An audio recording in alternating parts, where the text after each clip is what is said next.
제5장 경찰작용법을 강의하도록 하겠습니다. 자, 이 부분들은 철저히 이해가 동반된 암기를 하지 않으면 한계가 있습니다. 꼭 주의하셔서 공부하셔야 되겠습니다. 자, 1절을 보시면 경찰권 발동의 근거와 한계가 있습니다. 경찰권 발동 그러면은 여러분들이 머리에다가 기준을 뭘 잡아야 되냐면은 기준을 우리 경찰관이 경찰이 시민과의 관계에서 시민들에게 경찰권을 발동을 한다라고 먼저 이 부분을 머릿속에 그려놔야만 어렵지가 않습니다. 자, 개별적 수권조항, 구체적으로 권한을 부여해주는 조항이라는 얘기예요. 경직법은 3조에서 10조 의사까지 구체적 개별적 수권조항으로 해당해. 뭐 불신검문이면 불신검문, 뭐 4조 보호조치부터 시작해서 이연 발생의 방지, 뭐 그다음에 경찰 장구, 무기 사용 이렇게 구체적으로 나와 있잖아요. 그거와 달리 이제 개괄적 수권조항이라는 것은 포괄적 내지는 개괄적, 포괄적으로 권한을 부여해주는 조항이다 이런 뜻인데, 구체적으로 보시면은 경직법 2조 7호 우리가 많이 애웠었죠. 반드시 그렇게 애워라고 그랬어요. 1국, 2범, 2의 2에는 범죄 피해자 보호죠. 쭉 3경부터 7극까지 이렇게 나와 있습니다. 그 내용은 바로 뒤에서 정리를 하도록 하겠습니다. 2조 7호의 이 내용입니다. 이 내용. 그 밖에 공공의 안녕과 질서 유지를 과연 이 내용을 구체적 수권조항으로 볼 것인가? 그렇지 않으면은 개괄적 수권조항으로 볼 것인가? 이게 논점이거든요. 그러면 이 긍정설이라는 것은 여기서 묻는 게 개괄적 수권조항을 물었으니까 개괄적 수권조항을 인정한다는 얘기고, 여기에서 개괄적 수권조항을 인정 여부니까 부정은 인정하지 않는다는 부정설을 말하는 겁니다. 그러면 인정한다는 이유가 뭐냐면은 첫 번째로 경찰권 발동 사태를 상정해서 모든 발동 요건을 규정하는 것은 불가능하다 이런 얘기. 왜? 시대가 너무 빨리 바뀌고 그렇기 때문에 이렇게 하면은 미리 예측을 해서 모든 것을 경찰권 발동 사태를 모두 상정해서 법으로 만들어 놓으면 이것보다 더 완벽한 법이 어디 있겠습니까? 그러나 예측 불가능한 것들이 있을 수 있기 때문에 그 밖에 공공의 안녕과 질서 유지는 개괄적 수권조항으로 만들어 놓은 것이다. 이런 얘기이고, 두 번째도 개별적 수권조항이 없는 때에, 뭐 개별적 수권조항이라 그러면 우리 경직법을 보면 3조부터 10조 4까지 개별적 수권조항인데, 이런 규정을 규정에 근거해서 사용을 해봤더니 이게 한계가 있을 때 2차적 보충적으로 사용할 수 있으니 그 밖에 공공의 안녕과 질서 유지를 개괄적 수권조항으로 인정해도 된다.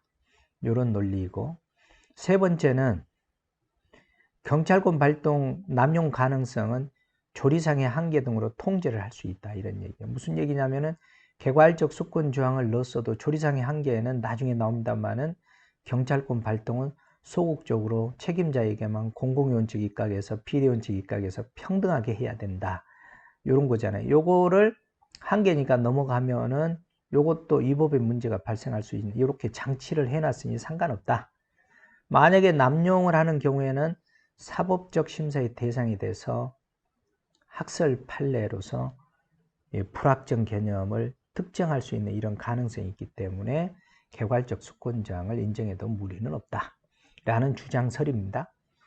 독일에서도 개괄적 수권조항을 인정한다는 것이 학설과 판례 태도다. 그런데 아니다. 여기 지금 그 밖에 공공의 안녕과 질서 유지 요 내용은 본질적으로 조직법적 성질의 규정이다. 요거 알아두셔야 돼요. 조직법적 성질의 규정이다. 이 말은 다른 말로 얘기하면 요것도 구체적 수권조항이다. 같은 맥락으로 이해하시면 돼요. 이런 규정이다라는 것은 구체적 수권조항이다. 개괄적으로 갈 수가 없다. 만약에 개괄적으로 간다면 법률 유보의 형해와, 그러니까 형식뿐이고 가치나 의의가 없어진다라는 이런 문제점이 있을 수 있으니 개괄적으로 가면 안 된다. 그 다음에 경찰 작용은 대표적으로 권력 침해적 작용이기 때문에 구체적 수권이 필요하다 이 말이죠. 독일과는 달리 명시 규정이 없다는 것을 들어서 부정설을 주장하고 있습니다. 그러나 이제 우리나라 같은 경우는 긍정설이 학설과 판례에서 우위에 있죠. 자, 그 다음에 경찰권 발동의 조리상의 한계. 자, 조리상의 한계라는 것은 재량 한계라는 거예요. 그러면 조리는 어디에서 나오나요? 우리 불문법원에서 최후의 수단에 해당된 거잖아요. 조리. 그러니까 조리도 위반을 하면은 결국은 뭐가 된다고 그랬습니까? 위법이 된다 그랬죠. 법입니다. 조리도. 그래서 경찰권 발동의 조리상의 한계를 다른 말로 재량 한계라고 얘기하는데 이 재량 한계를 넘어서 버리면은 위법이 된다 이런 얘기입니다. 그러면 조리상의 한계는 다른 말로 얘기하면은 경찰이 경찰권을 발동하려면은 소극 목적에 한정해서 발동해야 된다. 요게 이제 판례로 딱 정립된 게 크로이츠베르그 판결이 계기가 된 겁니다. 적극적 공공복리는 안 된다. 자, 공공의 원칙에 입각해서 공적인 곳에만 발동해야 된다. 다른 얘기로 하면은 사생활, 사주소, 민사관계, 사경제는 원칙적으로 발동하면 안 된다. 원칙적으로. 사측관계에 대해서. 그러나 이제 예외적으로 비록 사측관계라 하더라도 공공의 안녕 질서 유지와 관련이 있다면 예외적으로 경찰권을 발동할 수도 있다는 거. 이것도 예외적인 것도 주의하시고. 자, 비례 원칙입니다. 제일 출제가 될 확률이 높은 것 중에 하나. 조건과 정도를 명시한 조리상의 한계는 비례 원칙이 되겠다 이 얘기입니다. 그래서 비례 원칙은 뭐 공익적인 법이든 아예 간단하게 얘기 드리면 공익적인 것이든 사익적인 것이든 모두 다 적용된다. 여기 오늘날에는 모든 영역에 적용된다. 모든 영역에. 그래서 헌법에도 규정되어 있고 경직법 1조 2호에 아예 명시적으로 규정이 되어 있습니다. 불문법 원칙이면서 동시에 헌법상의 원칙이기도 하다. 이 비례 원칙이. 그러니까 요것만 가지고도 물을 수가 있어요. 그러면 답은 비례 원칙이 돼야 되겠죠. 비례 원칙. 경찰 비례 원칙은 일반 조항에 근거해서 경찰권을 발동하는 경우에는 물론이고, 그러니까 일반 조항도 가능하고 개별적 수권정에 모두 다 적용된다. 그러니까 법이라고 생긴 것은 비례 원칙이 다 적용된다. 이렇게 보셔도 무리는 없습니다. 위반의 효과는 소송 대상이 되고 국가 배상 책임이 성립할 수 있다는 거. 자, 세부 원칙은 적필상. 적합했느냐, 경찰권 발동하는데 꼭 필요했느냐. 필요는 뭐예요? 최소 침해 원칙이라고도 하죠. 그러니까 국민에게 가장 피해가 적은 수단을 선택했느냐 이 말이에요. 필요성이라는 것은. 상당성은 참새를 잡을 때 대포로 쏘면 안 된다라는 아주 그 법원이 하나 있었죠. 그러니까 대포로 이제 이게 잘 물어봐. 예문으로 뭘 물어보냐면은 대포로 참새를 쏘아서는 안 된다. 이 문구가 아주 그 대표적으로 상징하는 법원이 되겠습니다. 상당성.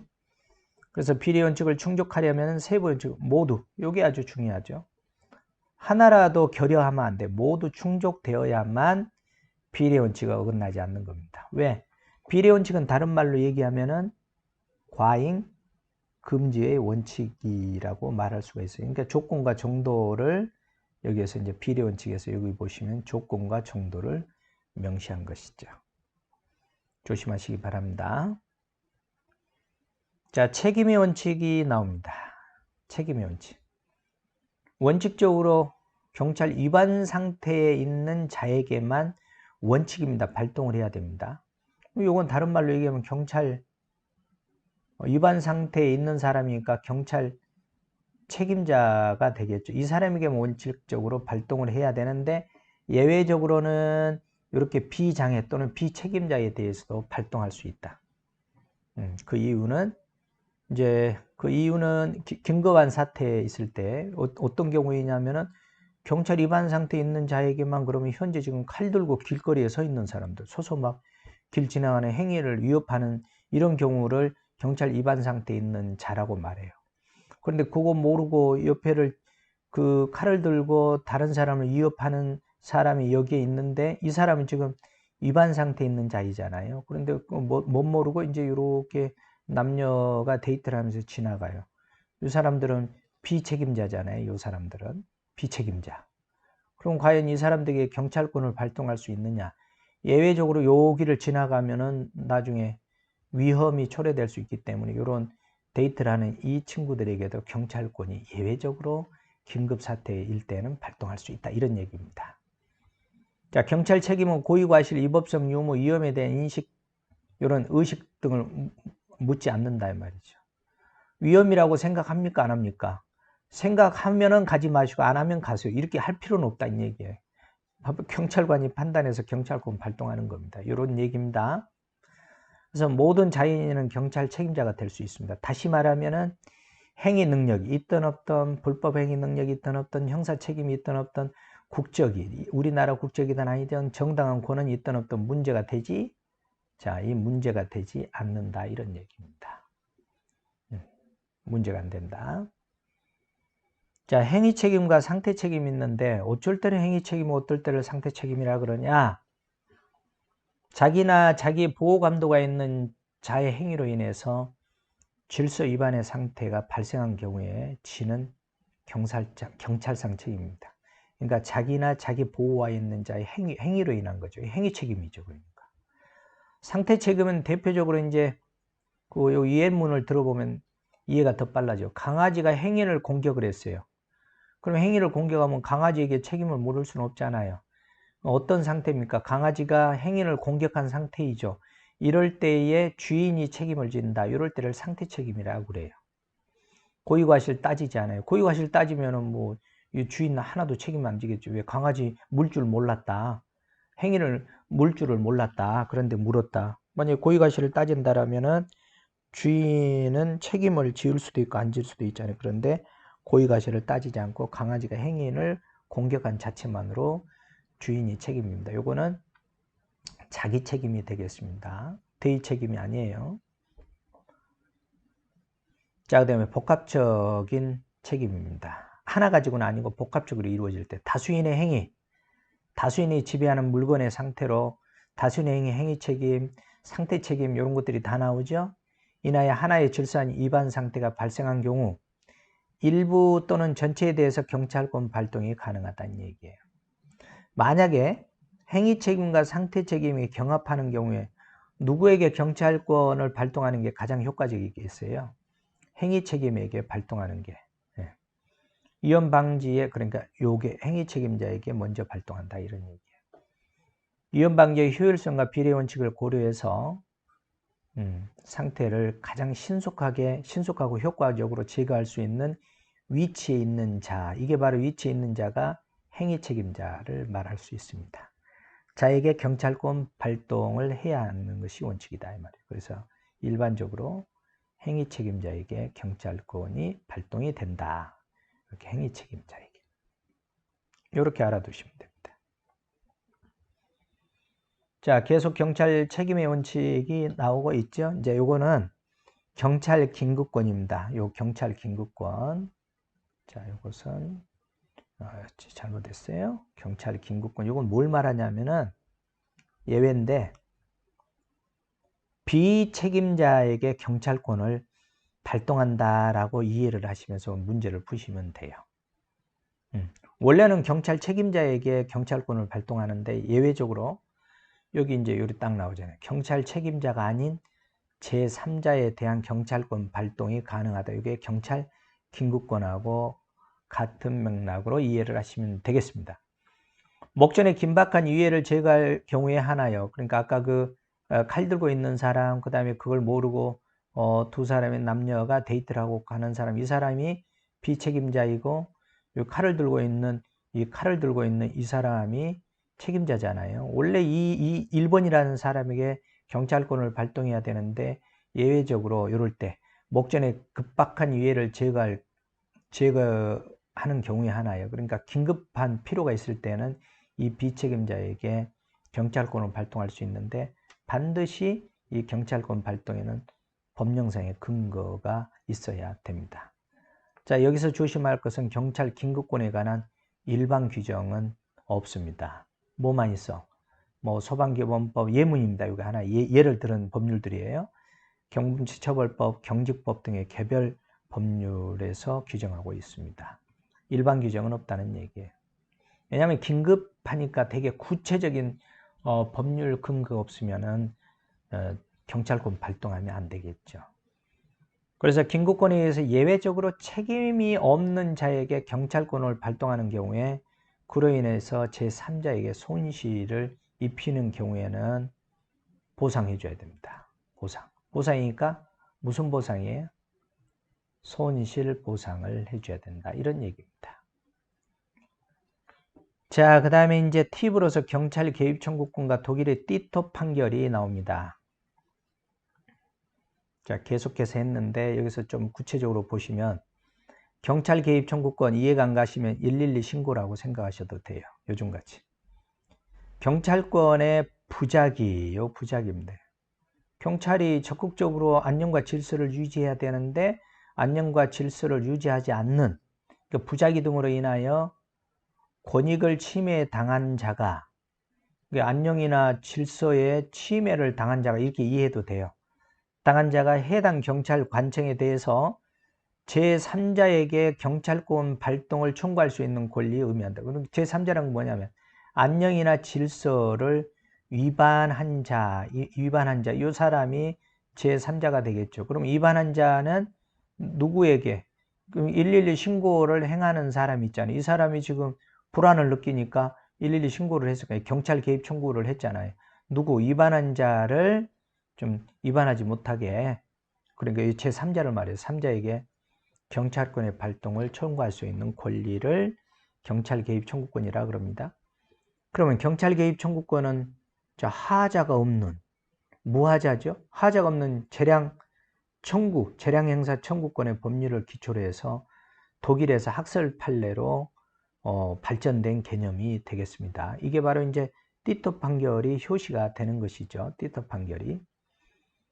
자, 그래서 재량행위의 기속행위와 재량행위의 기속행위와는 쭉 말을 하면 바로 요 말이나 마찬가지예요. 재량행위의 기속행위와는 재량권 용으로 수축이론 같은 말이에요. 이런 말이에요. 무슨 말이냐면은 자, 띠토 판결이 나왔죠? 띠토 판결이 효시예요, 효시. 띠토 판결로 인해서 드디어 이제 재량권 영으로의 수축 이론이 설명이 되고 이게 설명이 되니까 경찰 개입 청구권이 설명이 되는 겁니다. 청구권. 반드시 이 순서로 가야 돼요. 그래서 이게 전제가 돼야 되고 이게 전제가 돼야 되고 효시입니다. 전부 다 효시. 이렇게.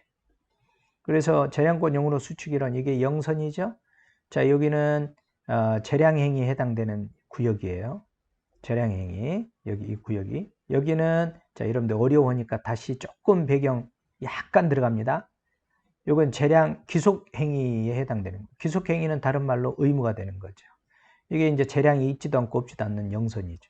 요거를 생각하시면서 이걸 읽어야 돼요. 지금 1번 지문은 요걸 생각해야 돼요. 그대로 다시 가봐요. 재량행위의 기속행위와 이 재량행위의 기속행위와 그러면 재량행위가 쭉쭉쭉 0으로 내려왔다가 어느 순간에 기속행위 영역으로 가잖아요. 영선을 지나서. 이게 바로 재량권 0으로 수축 이론을 설명한 내용입니다. 이렇게. 됐죠? 이때 개인은 경찰 당국에 대해서 해당 조치를 취할 것을 청구할 수 있는 권리를 갖는다 이 말이죠. 그러니까 이 띠토 판결이 나와 있는데 띠토 판결을 딱 내리기 이전에는 개입 청구권이라는 것은 감히 언감생심 엄두도 못 내요. 우리 띠토 판결 이후에는 무하자 재량, 하자가 없는 재량은 경찰에게 청구할 수 있다 이런 얘기예요. 청구가 가능하다.